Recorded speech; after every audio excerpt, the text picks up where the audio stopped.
Hello everyone, welcome to UPSC Niti. Welcome all, आप सभी का स्वागत है। आज से हम अपनी करंट क्रैक सीरीज का स्टार्ट कर रहे हैं, जिसमें हम इंडियन एक्सप्रेस में आए हुए कुछ इंपॉर्टेंट आर्टिकल्स को अपने एग्जाम पर्सपेक्टिव के उससे समझेंगे कि किस तरीके से वो प्रीलिम्स में या मेंस में हमारे लिए बेनिफिट कर सकता है। तो चलिए स्टार्ट करते हैं। I will share my screen. I hope now you can see my screen. तो हम चलते हैं अपने आर्टिकल पे। तो आज इंडियन एक्सप्रेस में एक आर्टिकल आया है, दिस वर्ड मीन्स। तो ये वर्ड है कैफी या कैफी है। तो ये कैफी है क्या होता है, क्या इसके अराउंड डिबेट्स चल रहे हैं, करंट कंटेक्स्ट क्या है और किस तरीके से ये पैलेस्टीनियन कॉज के कैसे लिंक हो गया है, हम आज अपने इस चैनल पे इसको डिस्क्राइब करेंगे, कुछ एक्सप्लेन करेंगे। तो सबसे पहले उसके बारे में समझते हैं इंट्रोडक्शन में कि जो इंसिडेंट है, दिस इन्वॉल्व्स जुम्पा लहरी, जो कि इंडियन अमेरिकन एक ऑथर हैं, रिनोन्ड ऑथर हैं। उन्होंने रिफ्यूज कर दिया है इसामू नोगुची अवार्ड लेने से। तो यहाँ पे दो चीज हमें समझ में आती है कि जुम्पा लहरी जो कि इंडियन अमेरिकन रिनोन्ड ऑथर हैं, और उन्होंने रिफ्यूज कर दिया है इसामू नोगची अवार्ड लेने से, जिसकी वजह से वो हाईलाइट करता है कि कैसे एक पॉलिटिकल एक्सप्रेशन बन रहा है कल्चरल आइडेंटिटी के अराउंड, और सिंबल कैसे यूज कर रहे हैं कैफिया स्कार्फ को पैलेस्टीनियन सॉलिडारिटी के अराउंड मार्क करने के लिए। तो कंटेक्स्ट क्या है इसका? तो जो नोगुची म्यूजियम है, उसने एक पॉलिसी लेके आए थे, कुछ पॉलिसी इंप्लीमेंट करा था कि वो अपने एम्प्लॉयज को बैन कर दिया उन्होंने कि वो कैफिया जो स्कार्फ है वो नहीं पहन सकते, या फिर कोई भी पॉलिटिकल मैसेज जिससे इम्प्लीमेंट हो ऐसा कुछ भी गारमेंट नहीं पहन सकते। तो इसकी वजह से जो एम्प्लॉयज की फायरिंग हुई जिन्होंने कैफिया वियर किया गया था, और फिर जुम्पा लहरी ने इसको रिफ्यूज कर दिया।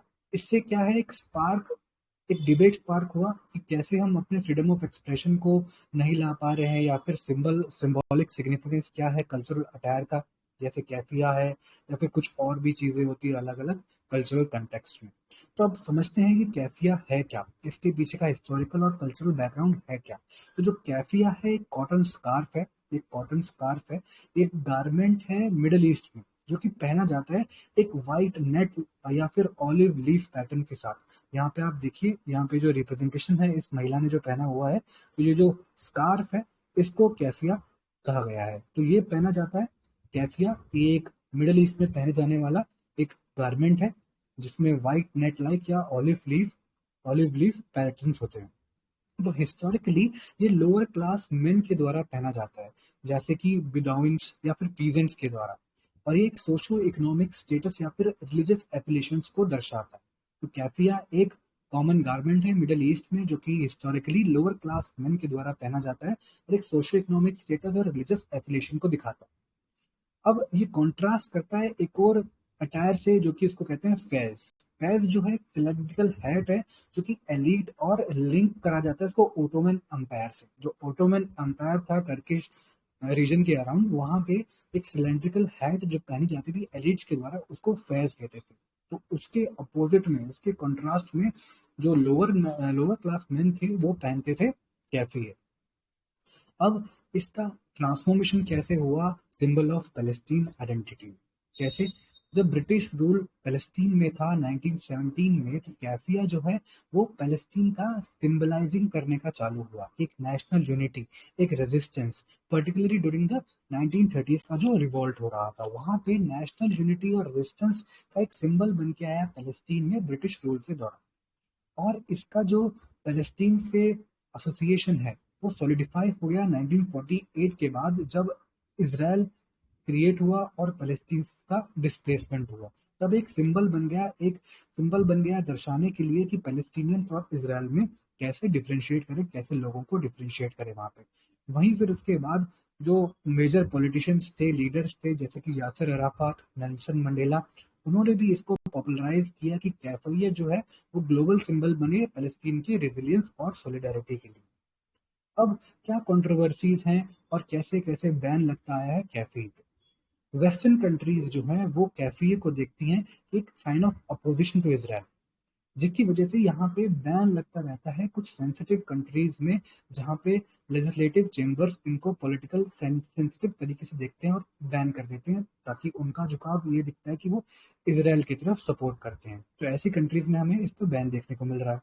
और 2023 में जो हमास अटैक हुए इसराइल के ऊपर, उसके बाद ये प्रोटेस्ट जो है यहाँ पे इसने रिन्यू कर दिया कैफी रेस्ट्रिक्शंस को, क्योंकि ये सिंबॉलिक कनेक्शन बहुत स्ट्रांग बन रहा था पैलेस्टीनियन एक्टिविज्म के लिए।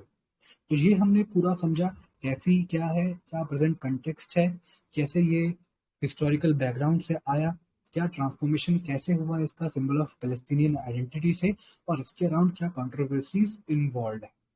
ठीक है, अब हम समझते हैं कि इसका रिलेशन क्या है यूपीएससी सिलेबस से। किसी भी चीज को पढ़ने के बाद आपके लिए जानकारी ये जानना बहुत इंपॉर्टेंट बनता है कि वो हमारे सिलेबस से कैसे इन्वॉल्व हो रहा है, कैसे रिलेट हो रहा है। तो प्रीलिम्स में देखें तो आर्ट एंड कल्चर में हम समझ सकते हैं कि कैफी का जो कल्चरल सिग्निफिकेंस टाइज है, वहाँ पे symbolism, cultural attire, impact of national and political identities, ये आर्ट एंड कल्चर में हम समझ सकते हैं। करंट अफेयर्स में क्वेश्चन आ सकता है इसके ऊपर कि freedom of expression, global political issues और इंटरनेशनल ह्यूमन राइट कंसर्न से रिलेटेड क्वेश्चन आ सकता है। वहीं अगर हम देखें मेंस के पेपर में, तो जीएस वन में कैसे कैफी की हिस्ट्री है, ट्रांसफॉर्मेशन है कल्चरल से पॉलिटिकल सिंबल की तरफ, और आर्ट एंड कल्चर या कल्चर कैसे इन्फ्लुएंस करता है आइडेंटिटी और पॉलिटिक्स को, सोसाइटी के सेक्शन में हम इस क्वेश्चन को देख सकते हैं। वहीं जीएस2 में हम इस कंटेक्स्ट को समझ सकते हैं कि कैसे freedom of expression, cultural symbolism या फिर जो इंडिविजुअल के राइट्स हैं, specially in the context of political protest and human rights, तो वहां पे हम इसका क्वेश्चन देख सकते हैं। ठीक है, अब सोशोलॉजिकल पर्सपेक्टिव इसके अराउंड क्या है, जिनका ऑप्शनल सोशोलॉजी है वो इस बात को ध्यान से समझे कि पियर बोर्डो जो एक सोशोलॉजिस्ट थे, उनकी थ्योरी थी सिंबॉलिक पावर की। उनका जो कंसेप्ट है सिंबॉलिक पावर को, उसको हम इसमें यूज कर सकते हैं कि कैसे कैफी जो है वो फंक्शन करता है कल्चरल एंड पॉलिटिकल सिंबल, जिसकी वजह से वो रिफ्लेक्ट करता है struggle for control over representation in society. कैसे रिप्रेजेंटेशन के लिए स्ट्रगल चल रहा है एक सिंबल या फिर कल्चरल पॉलिटिकल सिंबल के थ्रू, और कैसे सिंबल्स को हम यूज कर सकते हैं आइडेंटिटी, रेजिस्टेंस और पॉलिटिकल पावर के असर्शन के लिए। तो जिनका ऑप्शनल सोशोलॉजी है वो यहाँ से इसको समझ सकते हैं। वहीं हम समझे कि पोटेंशियल प्रीलिम्स का क्वेश्चन क्या बन सकता है यहाँ से। तो which of the following garment is historically associated with the Palestinian solidarity, fez, kaffiyeh, turban या फिर तारबूश। तो यहाँ आंसर हो जाएगा कैफी। तो इस तरीके से क्वेश्चन आ सकता है। इसकी पीडीएफ आपको टेलीग्राम चैनल यूपीएससी नीति पे मिल जाएगी, इसको आप ज्वाइन करके रखिए और कमेंट सेक्शन में ये भी बताना कि ये सीरीज आपको कैसी लग रही है। Thank you very much.